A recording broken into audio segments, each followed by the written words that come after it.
arti kata dia itu izinnya dibuat-buat, bukan memang izin yang betul-betul, kayak misalnya pasti sakit, pasti nggak hadir, atau pasti sibuk, dan di dalam PPO ADART itu dikeluarkan dari organisasi. Nah, tetapi untuk PC Bontang sendiri, bukan PC Bontang, mungkin PC-PC yang lain dan yang wilayah-wilayah tertentu itu ngambil keputusan kita menjadikan kader itu kader lepas atau kader pasif. Nah, untuk Mbak Dila sendiri selama ini merasa diri Mbak Dila itu pasif atau aktif dalam organisasi? Karena kita harus tahu dulu kan, kita nggak bisa menjudge kalau ngomong. Jadi menurut Mbak Dila ini kader aktif atau pasif? Untuk kurang lebih sebenarnya kalau tahun kemarin saya merasa saya kader lepas. Cuma di tahun ini saya rasanya ya saya udah lumayan lebih sering datang daripada yang tahun lalu.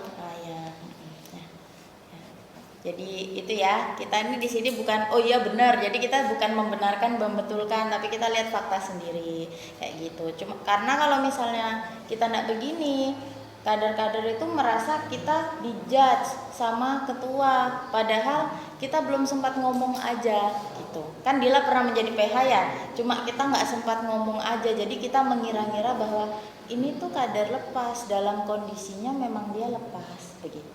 Ya memang sekarang sudah alhamdulillah sudah bisa, mungkin karena dulu juga faktor usia ya, masih kecil ya, masih ikut-ikut. Nah, jadi sudah bisa lumayan aktif. Untuk kedepannya, untuk Mbak Dila sendiri dalam divisi humas, kira-kira yang Mbak Dila tangkap itu divisi humas itu ngapain aja sih yang seharusnya diberikan ketua ke aku tapi nggak dikasihkan, itu apa? Iya, yang harusnya aku tuh dikasih tugas ini tapi dilimpahkan ke yang lain begitu.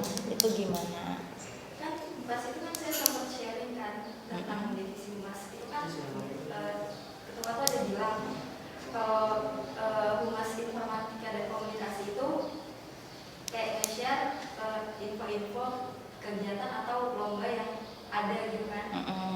Itu menurut saya belum ngelakuin, malah kayak Mbak Khadijah itu kemarin kan sempat nge-share gitu, terus ada itu yang apa namanya, kayak dia tuh kayak bener-bener saya nggak tahu sih siapa itu yang mau tanya di grup besar, dia kayak selalu ngasih informasi gitu loh, jadi saya rasa kayak saya belum bisa aktif dia. Padahal itu jaringan ya, maksudnya hubungan antara anak sekolah ya begitu ya. Ya, nah jadi ini kita menjawab dari pertanyaan Mbak Dila. Jadi setiap organisasi, setiap event dalam organisasi kita nggak bisa menjatuhkan langsung kepada divisi. Kenapa? Karena kita melihat waktu rapat atau waktu ada panggilan itu siapa yang hadir. Nah, ketika divisi itu pasif atau nggak pernah hadir, kecuali dia nggak hadir itu betul-betul kayak mendesak ya, kayak misalnya COVID, atau memang dia betul-betul ada tugas, nggak mungkin dalam sebulan dalam 3 bulan nggak sama sekali bisa hadir, kan nggak mungkin, pasti bisa lah orang kita hadir cuma beberapa jam. Nah, ketika dia pasif, kita sudah alihkan langsung kepada yang hadir. Jadi dari saya sendiri dan Ketua IPNU itu mengutamakan anggota yang aktif walaupun jabatannya rendah. Walaupun sekalipun Rima atau Khadijah, kalau dia pasif, saya akan jatuhkan ke divisi bawahnya. Gitu. Jadi ketika ada event, ketika ada rapat, kita sesuai dengan jargon kita belajar berjuang bertakwa. Di dalam belajar itu sebenarnya bukan pas event hari H, tapi pada rapat-rapat yang sebelumnya gitu. Jadi kita bisa bertukar pendapat, bisa bertukar tanggung jawab begitu.